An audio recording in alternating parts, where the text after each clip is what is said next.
IVM. Hi everybody, just wanted to ask everyone for a quick favor. We're running a brand survey right now and would really appreciate it if you could let us know what you think about the advertising on IVM. Go to ivmpodcast.com/survey and do let us know. As part of this, we'll be selecting 10 random participants and sending them some IVM swag, so do fill out those surveys.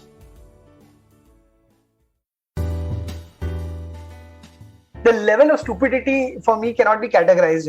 I was diagnosed with clinical anxiety. I thought the thing to do is, okay, I should go after the things I love. I should go after my passion. Hey, what a great idea. Let's become a startup founder.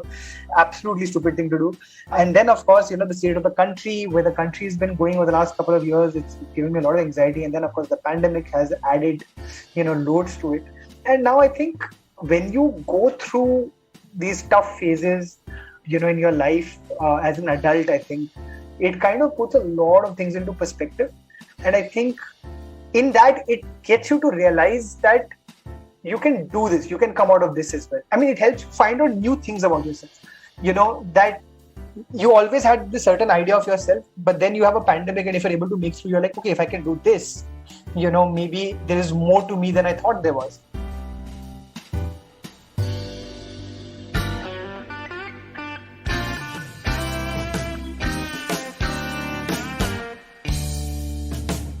Hello and welcome to the Filter Coffee podcast. When we speak about the youth in this country, we speak about them as human capital.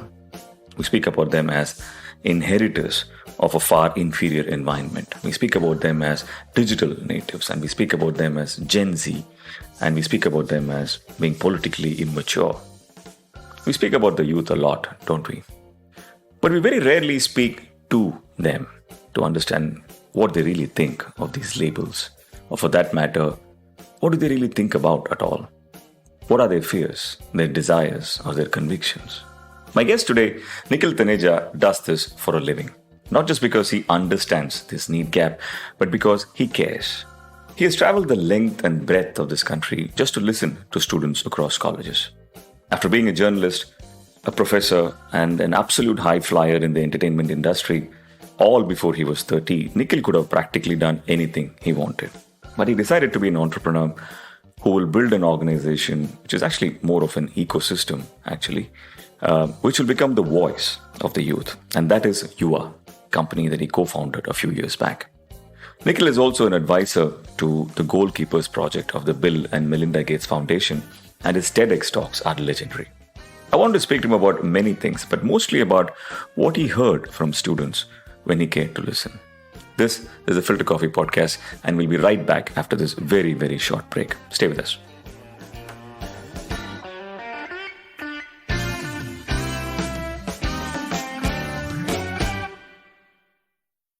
Hey, it's been another great week on the IVM Podcast Network. On a show about crypto, Rohan Joshi talks to blockchain lawyer Varun Sethi, who busts myths about the illegality of crypto in India. On our new show, The Longest Constitution, hosted by Priya Mirza, we look at what it actually has to say about things we come across in our daily lives. In our first episode, we touch upon adultery laws and why they treat men and women differently. Bollywood's ace producer Madhu Mantana opens up to Sid about Indian cinema's biggest project Ramayan on Candid Kanan. On Agla Station Adulthood, Siddharth Sangai talked about the state of organic farming in India. And on Getting Meta, a chat with Pallavi from HRX on fitness and battling depression. Do follow us on social media. We're IVM Podcast on Twitter, Facebook, Instagram, and LinkedIn. And remember, if you're enjoying this show or any other show for that matter, please do tell a friend. That's really helpful for us. And finally, we'd like to thank the sponsors on the network this week, Ciet Cred, Bank of Baroda, Intuit India, and CoinSwitch Kuber. We really do appreciate the support. Welcome to the Filter Coffee podcast, Nikhil. How are you doing? Thanks, Karthik. Well, not bad at all, actually.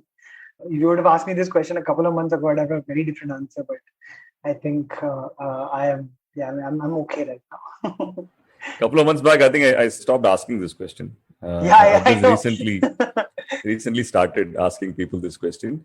And the thing is, anybody would ask me this question a couple of months ago, I would be very honest. Whether it was a podcast, whether it was a regular meeting, whether it was a client meeting, if somebody would say, how are you doing? I'd be like, okay, I'm going to tell you. So this is how I'm doing. I'd just go into a 5-minute rant about what I'm going through, what I'm feeling right now. But yeah, thankfully right now I'm in a decent place. Talking of decent places, are you at home in Bombay? Where are you talking to us from? Right now I'm at You're not in a mountain or next to the ocean No. or in the middle of a forest, That was nothing like last that. week. It was my birthday, so I was in the hills, not the mountains, but yeah, back in to the city. Yes, yes. I hope you had a wonderful day. In fact, that's a segue to the question I've been meaning to ask. I think you just turned 35, if I'm not wrong, Yes, I did. Yes. and don't make that sad face. I think it's the best is yet to come. But That's what they keep telling me. the jokes aside, Nikhil, I think you've done this post, I think on Insta, and it was one of the most beautiful birthday. It was obviously longish, like most of your posts are. Like most of my posts are, yeah. But it was really really beautiful. I've never read something recently that was so honest. There was no anxiety when I read that post, right? Like you're like I'm fine. I did this. I didn't do these things, and then all of that doesn't matter. It was just beautiful. Talk to us a little bit about your mind space right now. No, so as I wrote in the post, I try to compare it with, when I turned 30. And at 30, I was at Yash Films. I was heading content and development over there. I just become GM. So my life was actually pretty much on track in that sense. I'm not from the industry, as they call it. I'm from outside of Bombay. And within about 10 years of coming there, I kind of made it, in quote unquote. And yet I just had this incredible anxiety at turning 30 because I was like, you know what? I had all these other markers for myself, but I've not reached there. First of all, I'm still overweight, which was like, after K3G, after that, I'm very filmy. So after watching Kabhi Khushi Kabhi Gum, my dream was Laddu to Hrithik Roshan. Someday it'll happen. I have always been friends with or nearby, or I feel like in the thick of the action in some way. So I also had these dreams of having, like, when you're growing up, you have those ambitions. So I was at a very 30 under 30 kind of I need to be there at some point. So I had failed to do that, and then there was just a lot of other markers that I had for myself that I just not reached. And now that I'm 35, I just kind of look back at that thing, and I just realized that I've grown so much in the last 5 years in terms of the way that I think right now. I was in fact trying to make a list when I was on my little break. First started by making a list of, okay, what do I want to do over the next 5 years? And where my last list at 30 was, okay, I need to achieve these 10 things. This list was just like, okay, at 40, I still want to be, I just want to be writing. I just want to be reading. I want to be, happy in what I'm doing. I want to hopefully be a dad. I want to have like a simple, happy life. I don't have any ambitions. I don't care. 40 under 40, 35 and 35. I don't care about, like, I do hope that the work that I'm doing continues to do well. But honestly, if I have the people I love around me, if I have a simple, happy life, a content life, that's my ambition now, So it was just again a self-introspective, reflective post from me also to see the journey that I've somehow ended up making. So yeah, I'm in a pretty decent mind space right now. And how much of the Zen space you're in has to do with the last year and a half? A lot, it's not just the last year and a half. I think, the last few years of my life overall, I think have been, and I wrote also, right? Some of it was just starting a company of my own, which, for anybody who's hearing this and has a startup of their own, is the toughest thing you can do in the world. It was the stupidest decision without, in that sense, stupid because I didn't get into it thinking that it would be tough. I'd just be like, ye to, mujhe aata hai, main kar lunga. Like, this is all about doing what I love, so it won't be very difficult. And then it just became like every day was just hell in the beginning, and now the company is stable, so I'm in a good place there that way. But yeah, that really kind of took me through a hellhole of anxiety. Then I anyway had clinical anxiety, which was there even before the startup. And my solution to the anxiety was starting a company, which is the level of stupidity for me cannot be categorized. I was diagnosed with clinical anxiety. I thought the thing to do is, okay, I should go after the things I love. I should go after my passion. Hey, what a great idea. Let's become a startup founder. Absolutely stupid thing to do. And then, of course, the state of the country, where the country has been going over the last couple of years, it's given me a lot of anxiety. And then, of course, the pandemic has added, loads to it. And now I think, when you go through these tough phases, in your life as an adult, I think it kind of puts a lot of things into perspective. And I think in that, it gets you to realize that you can do this, you can come out of this as well. It helps you realize that I mean, it helps you find out new things about yourself. That you always had this certain idea of yourself, but then you have a pandemic, and if you're able to make through, you're like, okay, if I can do this, maybe there is more to me than I thought there was. The country is, going into a precarious place, for the last few years. If at this point I still have the courage in me to be able to speak up about what's going on, maybe there's more to me than I have previously thought. So there's new things. The startup in itself, being able to get it to a place right now where it is profitable. I mean, as somebody who's always been salaried, has no background in like anybody in my family. I started startup today. Everyone starting it at 20, 21. I started at 31. So, and 31, 32. So that in itself, to be able to turn it around in a place where right now it's doing well. So it just gives me a lot of peace that, okay, if I'm able to do all of this, I guess I'm in a good place. Now, whether it does spectacularly well moving forward, that's great. Whether it does pretty decently, that's also okay, because I proved everything I needed to for myself. Forget everybody else. And that's right. A good place to be. You spoke about what you're doing as a startup. And I think you're an entrepreneur for sure. Yeah. But the moment you say startup, right? Like people tend to think of, hey, a product, a service. Yeah. Here is the need gap. Here is the market product fit, and this is my exit strategy and all of that. The little I know about Yuvaa, which is your organization, doesn't conform to any of these things, right? For the uninitiated, right? What were you create? And to put this in perspective, you are one of the most networked people I know. Many of the people who we call as stars and we look at them with starry-eyed are your friends and in real life, right? And you were in that space in Yashraj, which is of course one of the largest studios in this country, where you could have taken any route you wanted to in the business of entertainment, and you would have been welcomed, right? So from there, what did you want to create, and why did you do that? I keep coming back to stupidity, right? Like I was at a place where I was like, when I decided to leave Yashraj also, I had gotten offered, I kid you not, almost every studio in the country, at least digital studio in the country had reached out, even the ones that were starting up at that time and are big today, had offered me, really good money, I think I reached a place in my life at that time where, even at Yashraj, the kind of work that, for anybody who's unfamiliar, and I suppose a lot would be, my claim to fame actually so far is that at YRF, I made 4 of the first 10 web series ever to be made in India. So Bang Baja Barat, Man's World, Ladies Zoom, Papu Papa. We did something called the Six Pack Band, which ended up winning the Cannes Grand Prix Glass Lion. Yes. And it was me and a team of 2 other people. So it was, 2 kids who were like 22, 23, and it was me. And the 3 of us, made these, of course, my boss, Ashish, between us, we kind of made and produced these first 4 or 5 pieces of, web content which is part of the digital revolution in India, right? Now, that's not the interesting bit of it. The interesting bit actually is what we did with those pieces of content, right? With Man's World, we made a show about gender equality. With Ladies Zoom, it was India's first feminist show, which spoke about being pro-choice, which spoke about the issues that women go through. It was a show that was completely led by women, made by women, starring women. There was no man involved in that show outside of me and my boss.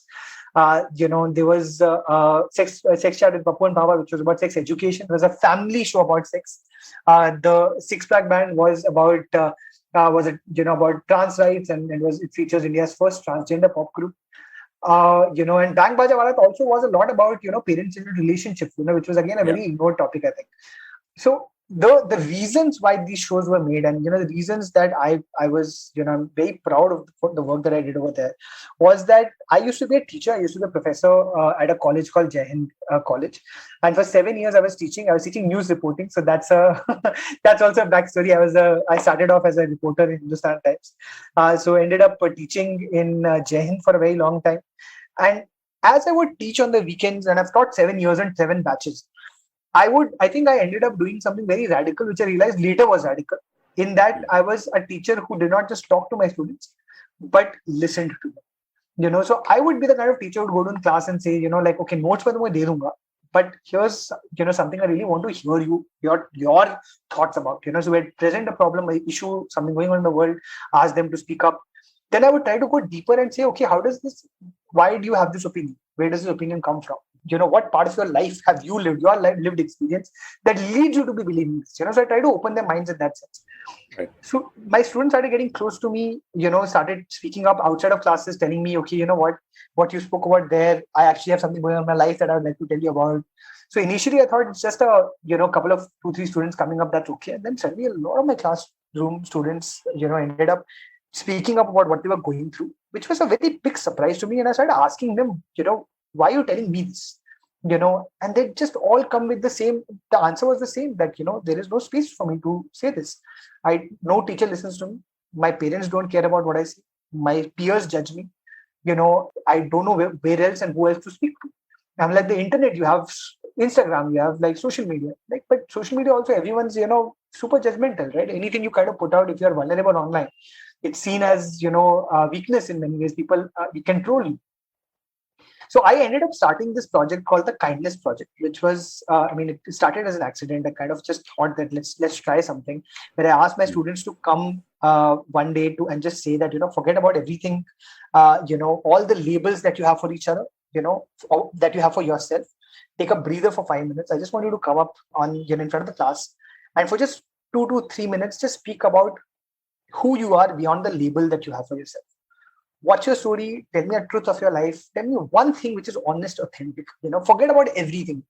Because I told them that you were trying to be journalists, you're trying to be reporters, you want to talk about the world, you don't know what's happening to people next to you. In fact, I feel like a lot of you don't even know who you are inside, So why don't we try to do this exercise, which will hopefully make you all realize that, next to you, there are these young people who are a lot more than you think they are, who have a lot more to say than you believe they have, who have a lot more to share, and are probably a lot more like you than you ever think possible. And it started off, as I said, just as an experiment, and it just kind of became the thing that changed the trajectory of my life, the course of my career, the course of everything I've done since then. Because my students then what I realized later was that I'd created a safe space, which is where my students started coming. And every year on year, it started as a 2-hour, 3-hour project. It ended up being the last batch. I was talking from Saturday morning to Sunday night, 2 whole days, 8 hours, 16 hours, people coming and speaking. I was teaching journalism, BMM kids. There were advertising kids who wanted to be part of this session because they did not have these safe spaces. There were students speaking about things like anxiety, about depression, about drug addiction, about domestic violence, about sexual harassment, about, you name it, and they were speaking in a classroom of 50 to 60 other students, knowing that, this could go wrong for them, but having the trust that it won't. Feeling for the first time coming and speaking up and saying, this is what I'm going through, without knowing that, just believing that if they say this, it is going to be seen as courage versus being seen as weakness, which is what it was. It led to the catharsis of everyone who spoke up. It led to the catharsis of everyone who listened, because everybody realized that, there's a lot more that unites us than that divides us. We're all a lot more in common with each other than anything else. And everyone at the end of the day would feel lesser. There would be just this wave of empathy. There'd be hugs, there'd be tears, and people would just be like, I cannot believe your story is like this. You are from South Bombay, I am from Indore, and we have the same story in in many different ways. So it was just beautiful to kind of experience and see. And at Yashraj, so then my mission really became that if I've got the privilege and the power of making content, which is going to be seen by and being accessible to a lot of, people across India, can I say something powerful through this lens of entertainment? So we coined this idea of socially conscious entertainment, which then became the shows that we made. And to come to answer the question you asked, the long-winded answers, my big problem with while those shows became really big hits, and again, as I said, I think the most success I've had in my life, till date, has been in viral. I would see the responses on the internet, young people kind of being like, thank you for putting this out, for my story to be out there, etc., etc. And yet, we'd go from one topic to another to make another show, then the next topic, another show, then the next topic, another show. I'd always be like, we spoke about gender equality, but where's the follow-up? We spoke about sex education. Where's the follow? There's so much more that can be done around these things, which I would just feel really bad about. कि हम लोग कुछ कर नहीं रहे. And I think as a big studio, and of course, it's not the responsibility or the job of the studio to do that. It's a movie studio at the end of the day, right? It's a business. But I felt personally responsible that, for everybody, we are, all the people who are getting, empowered by this or feeling less alone by this, we should do some sort of a follow-up. And that follow-up really became Yuvaa. Like, can we create an organization which will use the power of storytelling, entertainment, content to make young people feel less alone? Can we find a way to make important things interesting to young people? Can we find a way to create a community of young people who help each other, who empower each other, who create these safe spaces for expression without judgment? So that was really the, place that will have follow. That will not just be, making content, but really listening to young people, understanding what their issues are, representing them, making young people feel seen, making them feel heard, making them feel represented online and offline. So that's really the long and short of it, how Yuvaa really came into being. And a lot of it started in my classroom sessions. I owe a lot to my students. They know that, I love them more than anything else. But yeah, that's really what changed the course of my life. It's beautiful, man. I can listen to you all day talk about this. But I'm just unpacking a couple of observations from what you mentioned, right? And I've always wondered where it originally began for you. And, I thought it probably began when you started Yuvaa, but it seems to me like it probably began even as a subconscious journey sometime much earlier, because someone like you who probably spent a lot of time as a journalist, in Hindustan Times, and then you did there was a stint at Film Companion and many other places, MTV, and all of that. For you to actually teach and take that as something, decide that early in life that you're going to do this is not very common. I think that itself is an indication that you really wanted to go this route of empathy. But the other thing that also strikes me is after YRF, and like you rightly said, some of the things you, Ashish, and everybody at YRF sort of created at that point in time were really, really path-breaking, right? Like you rightly said, these were the first web series in India, and they were all beautifully done. They were all extraordinary pieces of content, stuff that you can even watch today, right? And it doesn't feel dated at all. And there is a concept of being in the prime of your craft, right? Yeah. And I'm pretty sure you're sort of not far from there. So what also strikes me about what you're doing right now is there is a huge opportunity cost to this as well, in terms of what you could have done in the last 3-4 years and how it could have materialized in terms of money and fame and everything else. We chose to do this, which I think is the right decision because it makes you happier. I think it's beautiful. But my question is, sorry, I was reflecting most of this time. The question really is, how do you sort of put a business model, not so much from from just a profit perspective, though it's important, but from a sustainability perspective? How do you keep doing this for the next 10 years, right? What were some of the challenges there? So that's really actually, when I said that, I wasn't really thinking. That's what I wasn't really thinking too much about, right? And as you said, I'm not a traditional entrepreneur in that I never thought about exit strategies. I never thought about X amount of revenue, X amount of business. I really got into this because I felt like it was urgent, it was important, and it would give me a lot of joy. I think a lot of people get into entrepreneurship thinking that, what happens if it succeeds? Right. I actually got into entrepreneurship thinking that if it fails, would it be worth it? Would it be worth having, spending all the time that I did to eventually fail? And the answer was a resounding yes, that, if I try to do this, and even if it fails, it would have been totally worth it. So if it succeeds, that's great. If it fails, I'll fail bravely in that sense, So for me, that was really the reason for me to actually kind of do this. Initially, and Yuvaa has taken so many different journeys now over the last 3 years. Initially, the idea was, creating long-form content only. We wanted to kind of create long-form content for our own YouTube. So I really got into it thinking that what I was doing at YRF, I'll try and do a little bit more, but, along with offline impact. Except that We started Yuvaa right at the time that Amazon, Netflix, came into India. And suddenly the monies, the ideas, whatever we were working with, the infrastructure that was on the YouTube infrastructure at that time got blown to, smithereens. Anything that we were trying to do in the kind of money that we did at YRF was now absolutely, you could not do it at all. There was no chance of doing it at that scale. We went to a lot of brands as well to try and see can we have branded content, but then to have a channel at 0 subscribers saying that yes, we can do this. Even when we had our own money, really it became about if you're going to put this money in creating this original IP, there's also going to be a certain amount of IP money that will have to put into marketing it so that people even come to know of it. Because discoverability became a problem, given that there was all the Amazons and Netflixes of the world, but there was also the TVFs and filter copies that were obviously doing tremendously well. So it actually had started very much as an idea of doing a lot of long form and a little bit of short format content, which is going to be topical, which will talk about the issues of young people, and then of course offline impact along with that. And because the long form did not end up working out, just being really honest right now, and the short format is really what we started focusing on. But I think where Yuvaa's journey really took off was this one call that we took of not the money that we had, and we had gotten a pre-seed funding, as they call it, right? We had a family and friends money that we had got together to start this company. There was also my partners, Anand and Namrit. They have a company called SSMC, which makes a lot of, Bandish Bandits was made by them, just as an example. So they are still, filmmakers and directors and producers.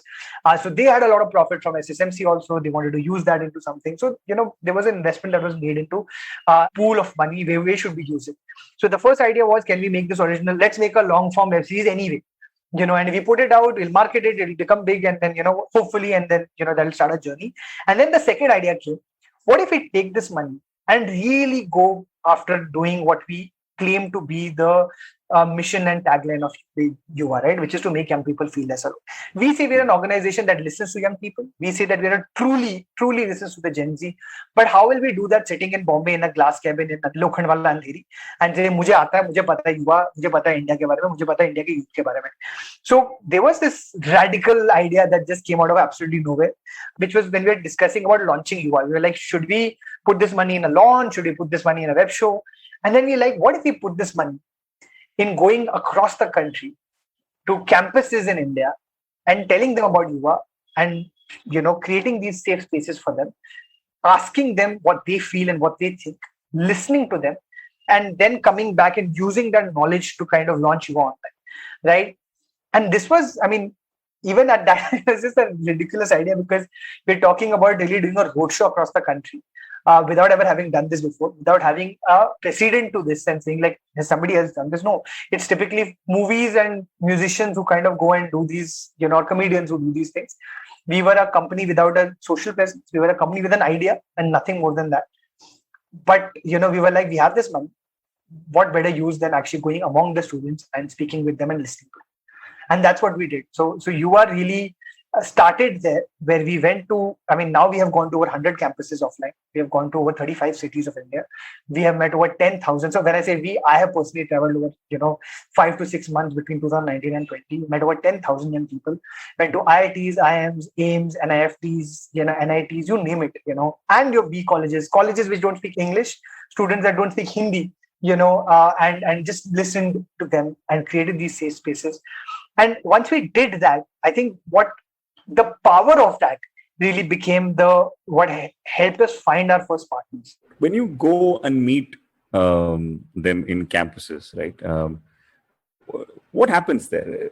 Talk to us a little bit about what you hear. What do they talk about? So the idea really was, again, I was like, I've done this kindness project in my class, which is 6 months of me earning trust of my students and then saying, I've created a safe space now.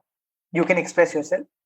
And the idea was, stupidly, can we go for 1 hour in a college in India where nobody knows me, where nobody knows Yuvaa, and try to create this safe space where they will express themselves. Wow.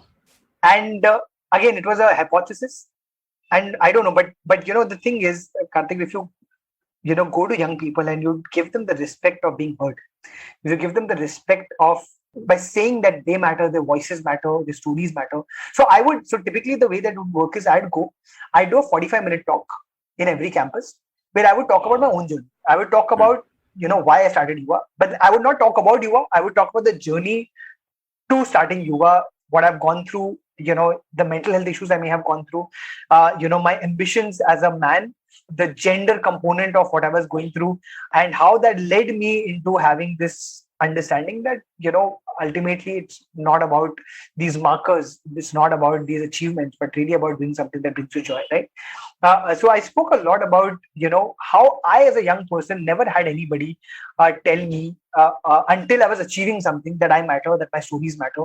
And especially as a man who was constantly told that my whole job in life is to achieve, to, hit these markers, to have this checklist that by 30 you should have a house, by 35 you should have this, 40 you should have this, etc., etc. And me failing to get there, and then having this absolute clinical anxiety that I went through, and being at the top of my, game at that time when I had this, not at a low.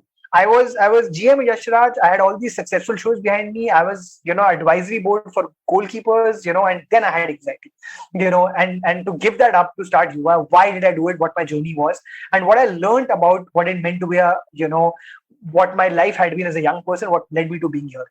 So I would be vulnerable with them. I would tell them my story, and then I would just say, okay, now I've told your story, but I promise you I want to listen to you. So is there anybody who wants to tell their story now? And that was as simple as a premise. I would say that you matter, your voice matters. Don't let anybody tell you as a young person that just because you're not achieving something, just because you don't have like 100 out of 100, just because you're not topper in a classroom, just because you're not a man, just because you're not upper class, upper caste, etc., does not mean that your story does not matter. It very much does, and you must speak it. So that was my premise. And as soon as I'd finished speaking, I'd say, now over to you. For 5 minutes, nobody would talk. And then I'd just encourage and be like, it's okay. This is a safe space if you feel like. And then like slowly, one hand would raise. And then somebody would come very bravely up in front and then speak about, what they have gone through. Like pretty much every story started with, this is the first time I'm saying this. And then they would go on and tell about something which was just like mind-blowing, or just something that would move you, that will bring you to tears sometimes. And then, of course, once one person has started, then the law of FOMO, and then like literally everybody in the classroom would want to speak. So we did these. So in every class, we would have at least 10 to 15 to 20 students speak up, and then we'd also hold open mics in the city saying that, if you couldn't talk today, we are doing an open mic at the end of this, in a cafe, come there. And this is not a talent open mic. This is the open mic for, all you need to in this open mic is to be human. If you're a human being, you have a story. If you have a story and nobody's heard it, we will hear it. Come to the open mic, speak it. So it was as simple as that. So people were just like, the kind of stories Karthik have got to hear, the kind of things. You hear the stories of young India, you understand what India is, what the challenges of India are, you understand what India needs to do better for the country. Because if you're doing better for your youth, that's how you're doing better for your country. Right? So much I've understood, so much I've learned. And as I said, I think it's just been a transformative experience over the last few years. This energy in these rooms must have been something else, isn't incredible, it? And just incredible. But as a question in my mind, when this person comes and speaks, right? I'm sure. I've been an introvert all my life, and I would not have been a part of those 20 for sure. Right, when I was in college. You'd be surprised. You'd be surprised the number of introverts who have come and said, I'm an introvert. And, this is the first time I'm getting an opportunity to speak, so I will take it. That's my question. What does it do for them? Right? One of these 20 people, when they come catharsis. And talk. Yeah. It's catharsis. It's as simple. That's what you realize, They have not been, they means today, young people are not conventionally heard. Okay, so imagine when we were young. Okay, and I keep coming back, to think like this. There was this phrase that was used by our parents called "badon ki izzat karo." Respect your elders. Anytime you had a question, anytime you had something to say, anytime you had a voice on something, you would be told "badon ki izzat karo. Tum bacche ho, tumhe kuch nahi pata." And just by that, they'd invalidate the entire experience of being young by saying that because somebody is older, that's the only reason they deserve respect. As a counter question, why not say sabki izzat? Why not say love everybody, respect everybody? It was always about respect your elders. Because the system of and the system of patriarchy, and this is, I can go on and on, drone on about this, but just to kind of put it in really short, the system of patriarchy in a way in our country works in power structures, right? And the power structures are typically, owned by men in our country, and the men are the elders of the country, and they really want to make sure that whatever they have thought of, whatever they have, kept as rules and regulations should be followed. So any young person who has a voice is always told, "Bado ki izzat karo." And it's not just about our generation. Bhagat Singh ko bhi bola gaya. Matlab tum to, Gandhi ji told Bhagat Singh, you are young, you're an idiot, don't. Like, we're talking about that level of, this happening at that level. Anybody who's young has always been seen as a maverick if they do something, if they challenge the status quo. Today, the protests that have happened across the country, everybody's like, "Arey, ye to young unko kya pata?" It's always the youth that changes the world, but also always the youth that is told that you don't have power to do so, or you shouldn't be given power, or you cannot be given power because you don't know much. And on the other hand, in traditional ways, anybody after 60 in corporate retires, right? And you're saying you're retired because you're done with your prime or whatever it is. Most of our politicians are about 60.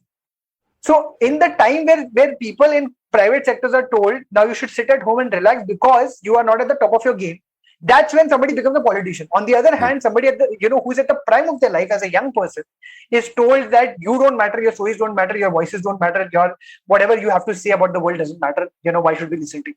On the other hand, and so, this has always been the case, but I feel like in this generation, Karthik in particular, it's very important to listen to young people. Why? Because they are actually far more knowledgeable than us. And the simple reason for that is they have the internet at a far earlier age and far more formative years than we did. As a millennial, first time I had internet access was 1450, right? Till that point, I believed a certain version of the world that was told to me by my education system, by my teachers, by my parents, by the world that I lived in. And then suddenly I went on the internet and I realized that, oh my God, that's not entirely true. There's far more to the world than I was led to believe. So, for example, my parents said there's no such thing as, alternate sexualities or whatever it is. There's just straight, there's no gay. And then you'd go online and you'd be like, oh my God, that's wrong. If you were told that there is, this is the kind of religion and this is who you are and have to be, etc. And then you kind of go online, you realize so many different ways of looking at the world. Or your gender is supposed to be this and this is what you can do and this is what you cannot do. You can only be an engineer, you can't be anything else. I am an engineer because I did not know better. But today a young person has access to the internet as early as 4 or 5. Yeah. By the time they're 15, they have a very clear understanding of who they want to be and what they can be. They have dreams, they have ambitions, they have visions. They're starting up, companies of their own at, 18, 19, 20, whether it is to an Instagram page where they're expressing themselves, whether it's to a physical product that they're creating, whether it's a coding thing that they're doing. But the problem is that they're still thought of as young people as an insult, young people as a challenge. Ki tum to young ho, tumhe kya pata? Yeah. But unko bahut zyada pata hai. Because of the awareness they've had thanks to the internet, except they don't have the lived experience. So unfortunately, they're going through all of these mental health issues because they don't have the lived experience of, rightfully, when elder people say, I have lived longer than you, I know longer than you, I know more than you, that's all.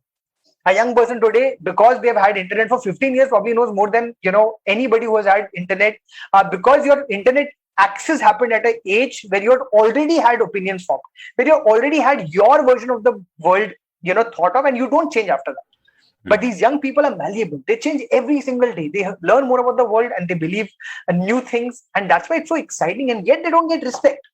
So why do they speak up? Because for the first time we went and said, you know what? You deserve respect. You should get respect. Your voice matters. And we will listen. And we will not judge. No matter what you say, we will not judge. And that is, we realize, a surreal thing for young people to hear. The kind of things, Karthik, people have come up and said. There are people who have come out in our sessions. Literally come out to the entire classroom. Saying, I'm telling this class for the first time, but I'm bisexual, and then there are people just silence, There's somebody who's spoken about how they were, and of course, these are very triggering conversations, but at the same time, the power of these conversations as well, the power that it gets, when young people hear that somebody spoke about their story, maybe I can speak mine. There are people who have not spoken on that day in that classroom who have messaged me later saying that I couldn't speak on that day, but after that I went and spoke to my parents about what I'm going through. After that, I've spoken to my friend about what I'm going through. I've spoken to my teacher about what I'm going through. So just this power of listening and this power of speaking up is there is so enormous power, and it binds people together. And there is empathy out of it, and there's catharsis out of it. It can change people's lives. Right. Nikhil, I've always been a huge fan of your choice of words, right? And you use it in a very measured way. Um, you've done a few TEDx sessions right now, and one of the ones I really enjoyed a lot is I think, correct me if I'm wrong, it's called the loneliest generation of our Yeah, times, yeah, or yeah, something like that, right? yeah, And when you first mentioned what you're trying to do with Yuva, you did not say that you're trying to give them opportunities, you're trying to get them heard, you're trying to do ABC. You're very clear that you want to make them feel less lonely, yeah, right? You've zeroed in on yeah. loneliness as that one single point. How bad is it? It's a great question. Okay, I'll tell you how bad it is from as an example of a story that I've heard. There is this one young kid we met in Ahmedabad. Okay, he's 18 years old. And he had come. He was still in school. I think final year of school, and he had come to our open mic. And this was, I think, our second open mic. It was our second city. This is 2019. So Yuva wasn't even an organization online, etc. So he had come. And we said that this is a safe space, you can speak about what you want to do, etc., etc. And he started reading out a poem that he read. Okay, and that poem basically was about how he's bisexual, right? So he started reading it, and then when he came to a part where he said, "I'm bisexual," we all cheered. Woo! Because we know how enormous it is to say in a public space as a young person that you are, for different sexuality than what is considered, Normal. the normal one, right? Quote unquote. And when he did that, this boy just looked up. He was sweating till that point. Suddenly his sweat goes away. Suddenly he looks like, something enormous had happened to him. And then he said these words. He said, "This is the second time in my life somebody has cheered for me from the youth." He's like, I don't want to read the poem anymore. Can I just tell you my story? And he said, "Yes, that's what we're here for." And his story was that he grew up obviously in a conservative family where his parents, when they found out that that he's gay, kind of kicked him out of his home. So he wasn't living with his parents at 18. He was living in a hostel. He's like, "My father thinks there's something wrong with me. He wants me to get conversion therapy. My mother just doesn't understand what's going on. And, I don't know what to do, what to do, but it's okay because I have this one person who's my best friend, who cheered for me, who's there for me, who doesn't, and as long as I have one person who's okay with me being gay, I'm fine." Right? So he said this and we cheered because it was such a beautiful way that he said, okay, we record these conversations, and obviously we take consent. We take consent at that time saying that, "Are you sure you want this to go online?" He said, "Yes." And then when we are putting it online 1 month later, we again go back and say, "Listen, and that day you did it, but now it's 1 month. This is going to come out. There are going to be a lot of people who see it. Are you still sure?" And they said, "Yes." Put it out. This became our first video that kind of went viral. And what it did for this boy was that a lot of LGBTQ folks reached out to him saying that, "You know what, you are not alone. If there's only one person who's there for you, now we are also here for you." Which was just something beautiful for him, right? There were a lot of folks who are not from the queer community who also reached out saying that, "You know what, it doesn't matter. I don't understand queer, I don't understand LGBTQ, but you're such a beautiful boy and such a great story. I'm here." He had spoke about being bullied in his talk. The person who had bullied him reached out on DM saying, "I'm so sorry that I did that." And now what happened next? And Karthik, this is what, just I can't, even when I say this, I get goosebumps. Okay. He had been kicked out of his home because his parents had said that, society won't accept you. Log kya kahe? Pretty much, what every young person is told. When he got these beautiful messages, this boy printed these messages out on a scrapbook, went to his parents and said, "You said society won't accept me. Log kya kahenge? Look at what people are saying. You are the only one who's not accepted. Society has accepted. Why don't you?" And on hearing that, his mother, who was, he said, went through every single, message that was written for him. She cried. She then held his hand and said, "I'm going to cry." And today, the mother lives with him because of this one thing that had happened. And now his life is different because he spoke up about his story. And this is just one person and one story. The number of young kids who don't have parental support, who don't have acceptance at home, because these are kids who know what their identity is at a very early age, but they live in these conservative households which who don't understand. At this point, I also have a certain amount of empathy for the older folks because obviously they were brought up being told यही है दुनिया. And suddenly when they were 35, 40, there was an internet revolution, and suddenly you realize, I mean, दुनिया तो बहुत चीज होती है, but sometimes it's too late for them to change. So when they have a kid who at 15 is coming out and saying, I'm gay, it's not something that's easy for them to understand. But until we have these conversations, how will they ever understand? Until these young people put their stories out, how will anything ever change? So they're not lonely because they don't have more people like them out in the world. They have a lot of, the internet has given them tons of communities to belong to. They are lonely because at home they don't have that acceptance. They are lonely because their parents don't understand. They are lonely because in their own, I mean, and पहले वो ये होता ना लोग क्या कहेंगे, अब हो गया parents क्या कहेंगे. It's ultimately about parental acceptance, which they're not getting at a young age, and that's what's really going wrong with this generation. You know, they know their identity. They're very aware of it. Unlike us, you know, unlike millennials who, and I was 21, I was still finding out who am I? I don't know. I still am finding. I'm 35, I'm still finding out who I am. You know, but these kids at 18, 19 know very clearly who they are, but they're not allowed to be who they are because of society, because of their parents. Their constant fear that if my parents find out, what will happen to me? What will I do? How will I be able to? And they have a lot of empathy for their parents. They do have a lot of empathy, and that's why they're not telling their parents. It's not about just about, you know, if I tell them what will happen to me, it's also what will happen to them. You know, so they understand that their parents don't understand. And that's just remarkable empathy that is being displayed by a, you know, 18, 19-year-old. But that, you know, there has to be something that bridges this gap. There has to be some way that, you know, the older folks also come to the table and try and kind of have a conversation with these young folks. And the only way that happens is if their stories get out there. And that's what we want to facilitate. That's what we try to, you know.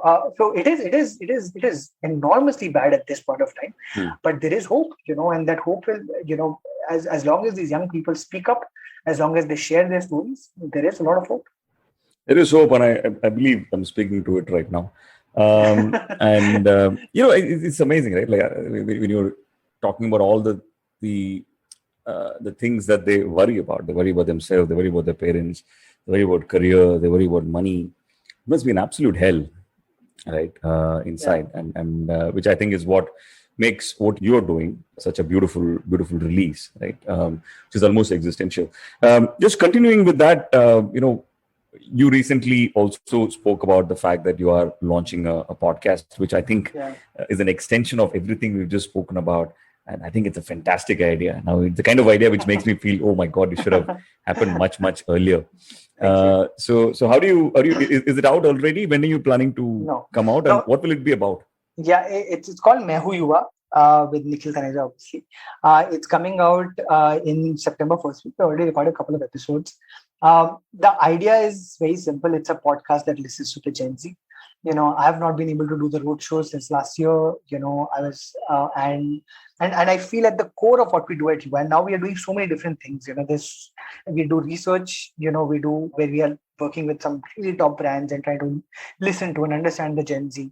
We are doing community activations. We're working again with brands that, like, you know, working in campuses and campus spaces, doing online events with them. And then, of course, we have our content and campaigns, and we're working with a lot of impact and non-profit organizations also to talk about important issues.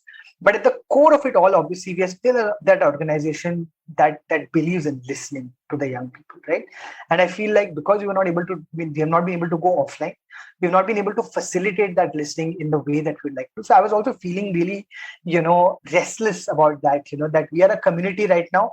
I mean, we were a community when we started out, and our page also, our Yuvaa page on Instagram calls itself a community, you know, but our community now is like 200,000, 400,000 people.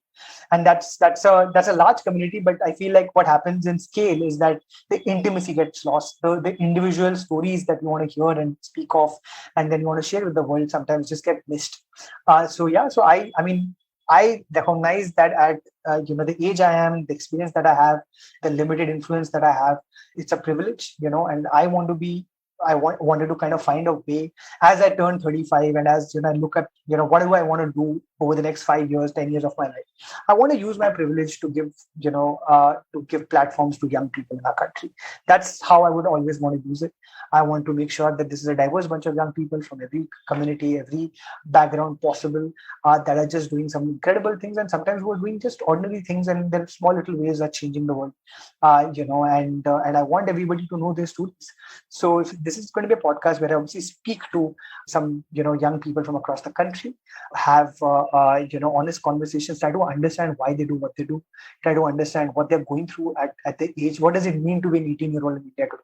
What does it mean to be a 21-year-old, are doing what they're doing? And share their stories with the world. That's at the core of it. That's beautiful. And, I'm just thinking that of all the things you mentioned that Yuvaa is doing, I think one of the most important thing is the kind of research that you're doing as well, because a lot of decisions, especially in marketing and otherwise, over the last many years have been based on these stereotypical definitions of the youth, right? Yeah. I think there's this MTV report which used to come out every year. Yeah. I mean, no disrespect, but it didn't really reflect. I'm ex-MTV, so like none taken. Right. So, and I think the kind of research you are bringing out is more in tune with the emotional reality, or even the aspirational reality of youth. And I think that's significant. And brands are not the only people who are latching on to your expertise, right? I think organizations like the Gates Foundation, which I don't know if you're still a part of it, you were advising the goalkeepers movement on how to go about. How has that experience been? So a lot of the work that I do with BMGF is in the field of storytelling and social, and trying to understand again young people and understanding the vocabulary in which they should be spoken with. Because I feel like that's really a big gap, right? I think a lot of organizations have this idea of what young person is, and they want to reach out to young people, but they're reaching out to young people in a language that they don't speak. And when I say that, I don't just mean in terms of, reels. I don't just mean in terms of, engagement online. I'm talking about, what are they going through, what their issues are, what their dreams are, hopes are, aspirations are. That listening that we talk about is a really core of, I think, something that, at the core of it, we're all, as human beings, storytellers and story listeners. That's really where our connection from people even comes from, right? When you really at the core of anything, when we connect with somebody, it is because we have told our story to them and we have heard their story. That's always any friendship. You said earlier, you had said I'm very networked. I would say that I'm a good listener more than anything else. I think I make a lot of friends. I genuinely don't think I have networks, or I've never done networking in my life. My anywhere I've been, I've tried to get to know people. I've tried to kind of hear them out. I've tried to tell a little bit about what I am and who I am, and try to be as authentic as possible. And I think that authenticity is really missing in the conversation about young people at this point. That authenticity. I think a lot of well respected, intentioned brands also across the country have this understanding of young people that comes from their anecdotal understanding that, okay, I am in Bombay, my child is 16 years old, so I know what young people feel. Or for that matter, I have seen these stories online about young people, so I know what young people think. Yeah. I've seen a Netflix show or a YouTube show about 5 young people, so I clearly know what young people feel. But young folks are not a monolith. In fact, if anything, the thing that is common in them is that there's nothing common. And that's this generation. They have so many. There's not a single box that you can put any young person in. Every young person has just, even in the smallest or perhaps the largest ways, are just breaking out of that box and doing their own thing. And we are just not listening enough. So, some of the research that we're trying to do, and we don't do research with the BMGF, that's a different thing that I just come to. But since you mentioned research, a lot of the researches we're doing with some really top brands. So, Prime Video being one, who have, kudos to them. Actually, they are, for a new company as ours, a boutique research agency in that sense. They have really put their faith in us, their trust in us, and we've done a bunch of researches for them at this point, where we are kind of hearing young people, advising them on what they would like to see in the shows that they're making, in the stories that they're telling. How can they be authentically represented? And this is their mandate, which is just beautiful, right? And then there's a lot of other brands that we can't talk about because of NDAs, but we're working with like the Instagrams of the world, we're working with WPPs of the world, the Fast Tracks of the world.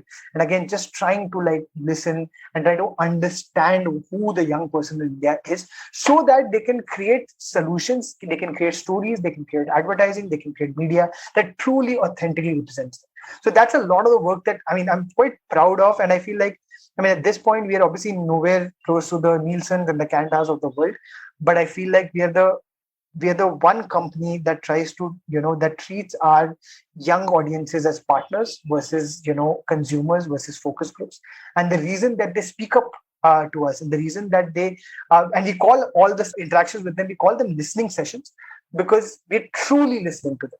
And the reason they speak up is because they know that we are a brand that, that puts our money where our mouth is. We have created these spaces for them.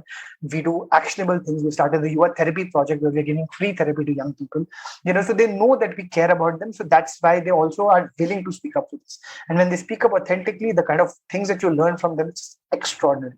So that's one part of some of the work that, you referred to.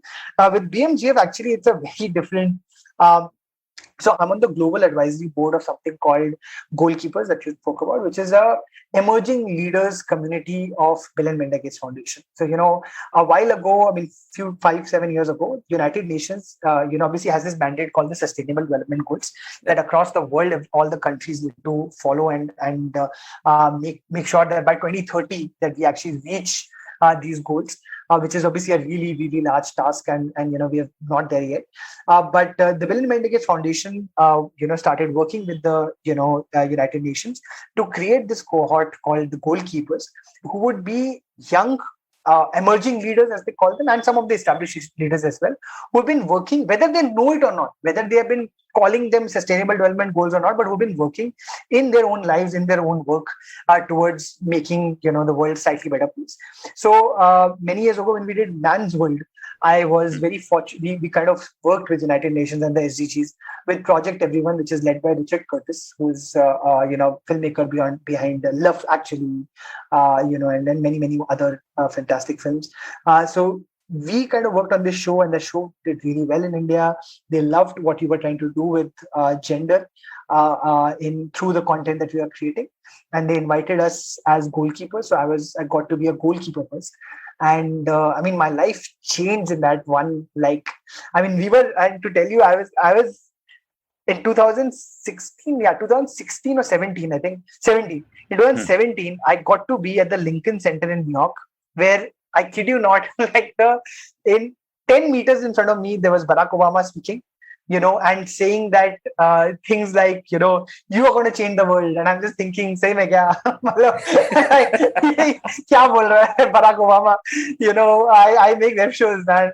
There was Barack Obama, there was Justin Trudeau, there was Malala, there was, Will I Am, Trevor Noah, all of these, incredible voices across the world, brought together to inspire the goalkeepers to say that, you continue doing what you do. A lot of that also led into the decision for me starting Yuvaa at some point, because I felt like an imposter over there. I was like, what am I doing? And then the work that I was doing with Yuvaa again was something that these folks noticed. So when they created the first ever advisory board for goalkeepers, I got the opportunity to be a part of it. So there are 10 advisors across the world who are doing different things. There are 2 from Asia. One is me, and there's another lovely, incredible woman called Jasmine from Hong Kong. Our job is basically not only shaping the event that happens. So in 2019, when we still had an offline thing, we helped shape that program. What would that program look like? Who would be the people coming and speaking there? What do we want to say to people? How do we want to reflect the values of goalkeepers? And then beyond that, our work is to shape the community of goalkeepers. How can we get the emerging leaders from across the world to be connected to each other, learn from each other? How can we accelerate the goals that they're doing? So there are grants that are given, and we get to be part of that. There are awards that are given, we get to be part of that. So honestly speaking, and this is not just me being humble or whatever it is, I cannot believe I'm part of this. Every time I'm in a meeting, it's been 3 years now, and I still can't believe I'm getting to be part of such a conversation with them. It's just been an absolutely incredible experience. So I'm really grateful. I really still cannot believe that I've got this opportunity. It's incredible. From my vantage point, I don't think they could have found for a better person to sort of advise them. Nikhil, I can do this for another 2 hours without being the least bored. But we usually end the episode by asking the guest what he or she is watching, reading, or listening to right now, because there's so much more you can pick up from what someone is consuming at this point. What's giving you joy? Lots of things, I'm voracious TV binger. I used to, as you said, I used to have a show called Film Companion in the past. Yes. Where called the Awesome TV Show, where I would give TV recommendations. So while I've not had the time to kind of do something like that anymore, but I still watch. I spend all my free time watching TV shows. So right now, obviously, I'm a huge fan of Ted Lasso. What a beautiful, absolutely stunning, hopeful, joyous show that is giving me life every time I see it. I just finished watching Dave, which is another absolutely fantastic show about a white rapper in a black world who kind of, learns how to deal with his white privilege, which is just a really interesting conversation. What else am I watching? I just finished The White Lotus, which is a very, very interesting satire again on privilege. But I felt like it still did not do justice because it just showed its white folks, but did not get too deeper into the lives of the people it is trying to talk about. But very interesting show in any case. This is what I've been watching. Good Fight I've been watching, which is another great show. What else?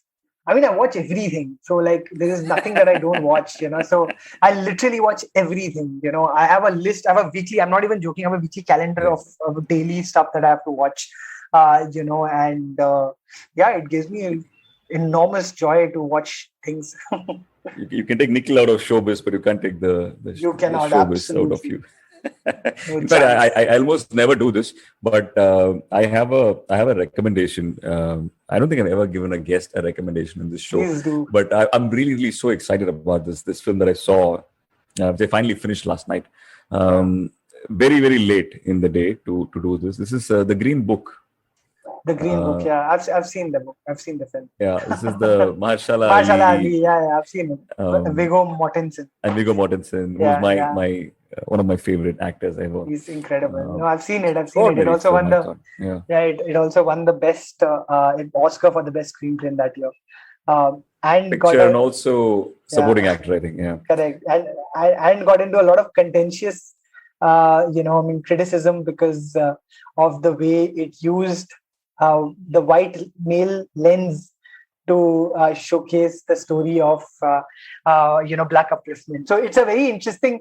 There's so many interesting conversations that are happening in America about privilege. When you love things like this, there's always a certain amount of criticism that you get, which seems just so valid. But the film in itself is lovely, and I really enjoyed it too. But I think the criticism about it is also really valid, and you must read up on it. I think it'll open your mind in a very different way. So yeah, but a good film nevertheless. No, totally. I'm in that trip. I was just listening to Malcolm Gladwell, and he had this entire thing on how The Little Mermaid is such a travesty from what it was originally intended to be, which is, of course, I'm sure you've read about this. Hans Christian Andersen had a very, very troubled sort of life. And almost all of his characters, from The Ugly Duckling to The Little Mermaid, they're all actually him. Right? Wow. He is the Ugly Duckling. He was the Little Mermaid, etc. Wow. And he wrote tragedies, and he was also struggling with his sexuality at that point. And The Little Mermaid was actually a tragedy written like that, which Disney then picked up and made it into this other film, which had nothing to do with the original story, is what I understand. That happens a lot in film business. Yeah. So I'm in that trip right now. So I will most certainly read about the criticisms on the Green Book. But if you're watching, Oscar award winning, the one great film I watched this year was Another Round. which stars Oh my God. Mads Mikkelsen. Yeah, I've seen that. Yes, this is the same director who did the Hunt. Yeah. Oh my God, you've seen The Hunt. The Hunt is one of my Yes. favorite movies. Yes, International absolutely. movies. I just Yeah. absolutely love that. And Mads But you know Mikkelsen, what? of course. Not only is it a fantastic film, another round, but it's an extraordinary soundtrack. I've been tripping Yeah, on of it course. I mean, ever since I saw the film. since the dance sequence in the end. I mean, Yes, what a beautiful, beautiful, joyous way to end a film. I mean, it just completely took me by surprise. I didn't think this film was that. Yeah. We should do another episode only on stuff you're watching and loving and hating. Yeah. But Nikhil, always a pleasure and always an inspiration to listen to you. And all the best with everything you're trying to do in life. Thanks so much, Karthik, for having me. It's really, I'm really excited. I've been seeing so many different conversations that you've had. I have seen clips of them. I'll be honest, I'm not a very big podcast listener in that sense, but I try to catch at least the people that I like and the people that I'm fond of. So I try to catch conversations between them. And you've been having such brilliant conversations with so many people that I love. That your podcast, Varun's podcast, Amit Verma's podcast, these are the only few that I've actually sampled and heard whenever I've heard podcasts. So, to being here is like now I think in my trifecta of great podcasts. I think second one is done. Now, if Amit calls me someday, it'll be like, okay, now I'm definitely important, I suppose, in some way. So thank you for having me. it almost never happens that I find a guest before Amit does. For this one, I'm very proud. So yeah. Thank you so much for having me. It's so lovely. Thank you, man. Good luck. Speak to you soon. Cheers. Thank you so much.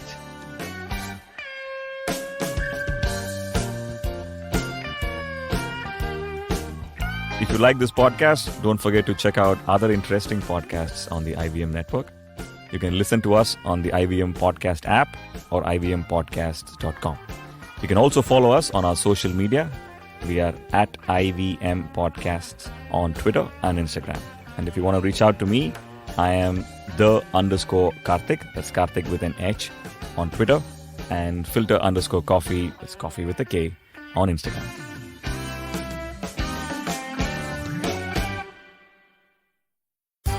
Come learn and experience the ABCDs of being queer with me, Shunetro, and me, Farhad, on our show Gay BCD. The two of us take you through our stories and experiences of being gay men in the city of Mumbai and have candid and sometimes downright scandalous conversations about sexuality, gay culture, and everything in between. Catch new episodes of Gay BCD every Tuesday on the IVM Podcast website, app, or wherever you get all your podcasts from. Given the unprecedented times our nation is going through, where positive is now a dreaded word, Smile India gets you delightful news from across the country about people and places that continue to spread the much-needed hope and positive vibes. I am Shifa Maitra, and you can hear Smile India with me every Thursday on the IVM app, website, or wherever you get your podcasts from. Oh, and did I tell you Smile India is available in both English and Hindi?